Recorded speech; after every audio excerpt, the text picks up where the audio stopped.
திருவள்ளூர் அருகே கள்ளக்காதல் விவகாரத்தில் மாற்றுத்திறனாளி வாலிபர் கொலை செய்யப்பட்டு அவரது உடல் கழிவுநீர் தொட்டியில் வீசப்பட்ட சம்பவம் பெரும் பரபரப்பை ஏற்படுத்தியுள்ளது. சென்னை புழல் பகுதியைச் சேர்ந்த மகேந்திரன், வயது 28, கடந்த டிசம்பர் மாதம் முதல் காணாமல் போன நிலையில் செல்போன் சிக்னல் அடிப்படையில் நடத்திய விசாரணையில் அவர் கொலை செய்யப்பட்டிருப்பது தெரியவந்தது. கள்ளக்காதல் விவகாரத்தில் மகேந்திரனை அவரது நண்பர் லாரன்ஸ் மற்றும் வைத்தியநாதன் ஆகியோர் திருவள்ளூர் புட்லூரில் உள்ள வீட்டில் மதுவில் மயக்கி கொடூரமாக அடித்து கொலை செய்து உடலை கழிவுநீர் தொட்டியில் வீசியதாக போலீசார் தெரிவித்தனர். சம்பவம் தொடர்பாக இருவரையும் கைது செய்த புழல் காவல்துறையினர் விசாரணை தொடர்ந்து நடத்தி வருகின்றனர். 2 மாதங்களுக்கு பிறகு சடலமாக மீட்கப்பட்ட இந்த சம்பவம் அப்பகுதியில் அதிர்ச்சியை ஏற்படுத்தியுள்ளது.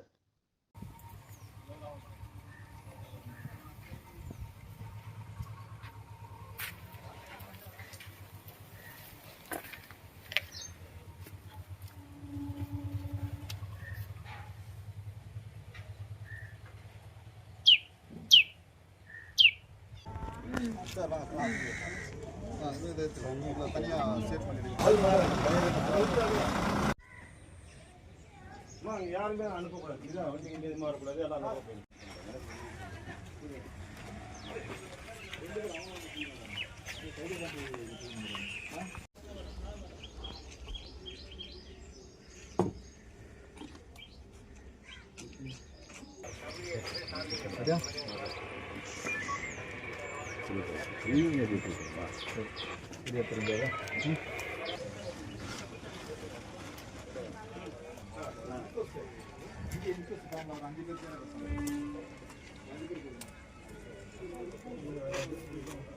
எல்லாமே உழைச்ச காசு தாய்க்கு யாருக்குமே கொடுக்கல.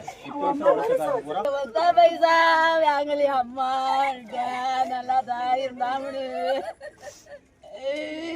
இப்ப 2 மாதம் தான் போனு வரலையே அப்பா, அங்கேயா வரணும்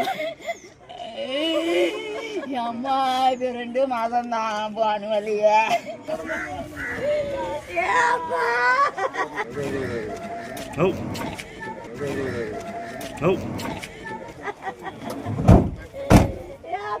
நீ வளர்த்துட்ட பேர அள்ளிட்டு போயிட்டாங்களே.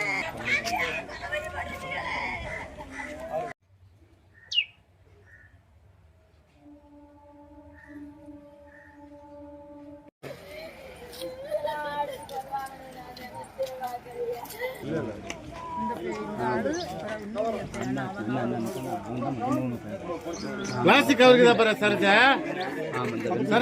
பிளாஸ்டிக் கவர் அடிவாளி விட்டு அனுப்புறாங்களா?